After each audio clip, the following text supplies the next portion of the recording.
Metropolitan Administration proudly presents Bangkok Day Out.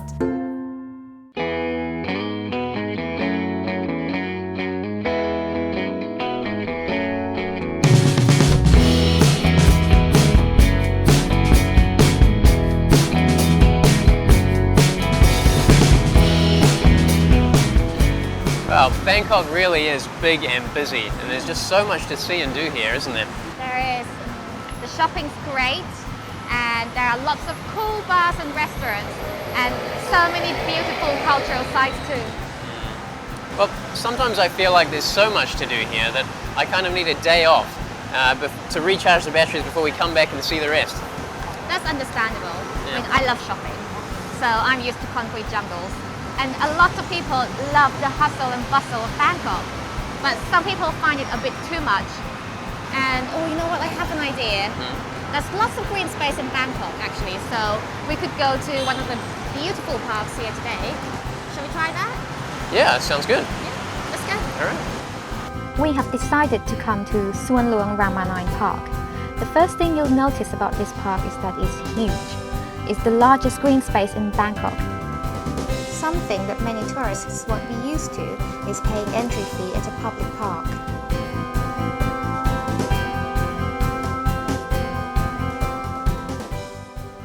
Now, you may think it's a little bit strange to have to pay to get into a public park, but it's not much. It's only 20 baht, and this money helps to make sure that this park continues to look beautiful. So I'm happy to pay. Let's go.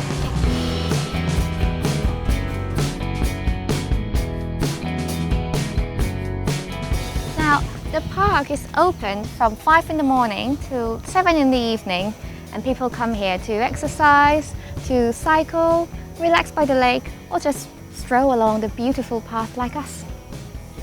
Everywhere you look in Suan Luang Rama Park, there are beautiful plants and trees, immaculate flower beds bursting with colours too numerous to describe. There are around 2,300 different plant species in here. Suan Luang Rama Park is actually not that old.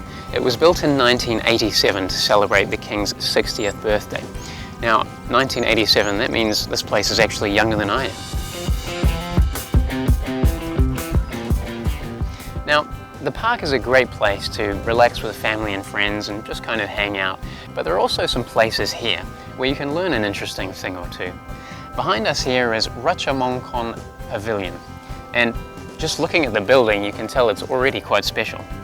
This 9-sided building contains a number of different chambers, each displaying a different stage in His Majesty the King's fascinating life. A sportsman, a musician, an artist, His Majesty is an exceedingly multi-talented monarch, and remnants of all his achievements are displayed here.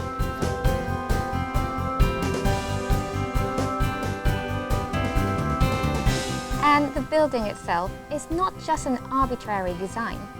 The building was built with 9 sides, as this king is the 9th in the Chakri dynasty. The tiles on the roof are yellow, the color which represents Monday in Thai culture, the day the king was born, and the curved beams leading to the highest point of the roof represent the coming together of the Thai people under His Majesty's reign. Did you like that, Paul? I did. It was actually really interesting learning about the king. Well, it looks like we've found it. This is the park's geodesic dome, and as you can see, it's essentially a giant dome made up of these triangular pieces of glass. Yes, but this particular greenhouse has been built here in this park to house a very special kind of plant.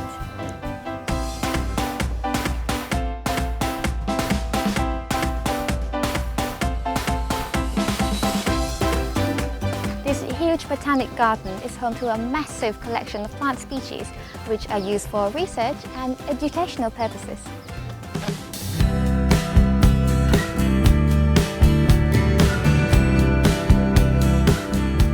We're standing now next to Drapang Gale Reservoir, which started out life as a flood relief reservoir here in Bangkok.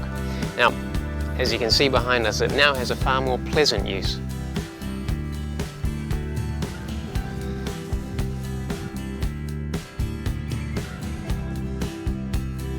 And no visit to Suan Luang Rama 9 Park would be complete without stopping by the lovely fern and orchid houses.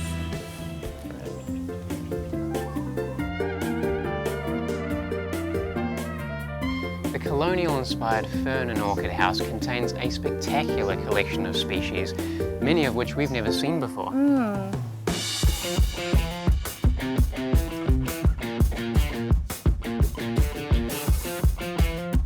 Now, another thing that I love about this Suan Luang Rama 9 Park is the concept of international gardens.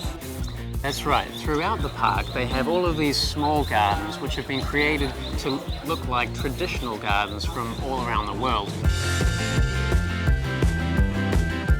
Japanese garden, Chinese garden, Spanish garden, English garden, French garden, and Italian garden. The international gardens were created here in an attempt to display and promote the diverse cultures around the world. The creators worked with ambassadors from each country to ensure their interpretations were accurate.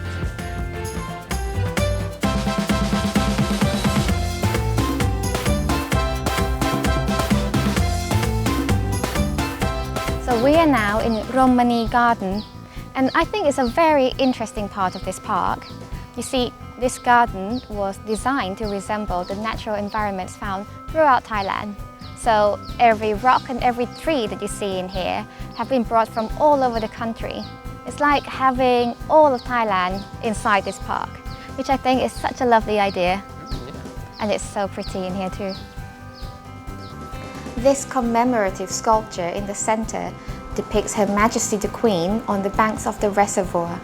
Now, Gift, I think we've firmly established which part of this park is your favourite. Yeah. It's the Botanic Garden, right? Yeah. I think the place we're going to go to next is going to be my favourite. Oh. Shall we go and have a look at the water garden? Yeah.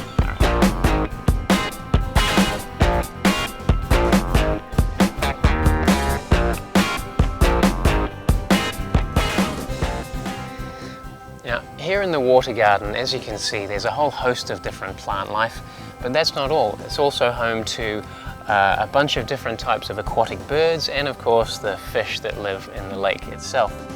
Now, this place is so full of life that those people that want to research these species of animals actually come here to observe them in their natural habitat.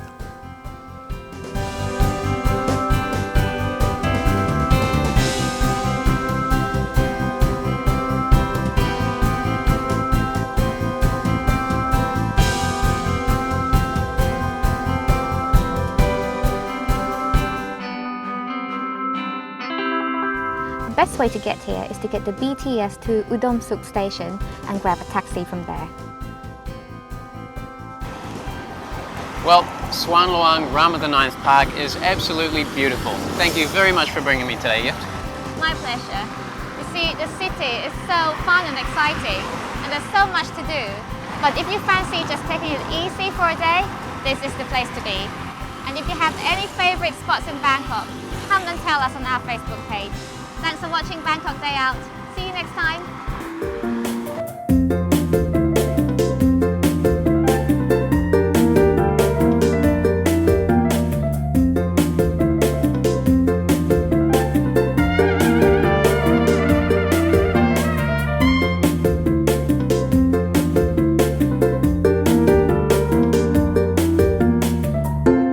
Love Bangkok help us by cooperating with หม่อมราชวงศ์สุขุมพันธ์บริพัตร the Governor of Bangkok.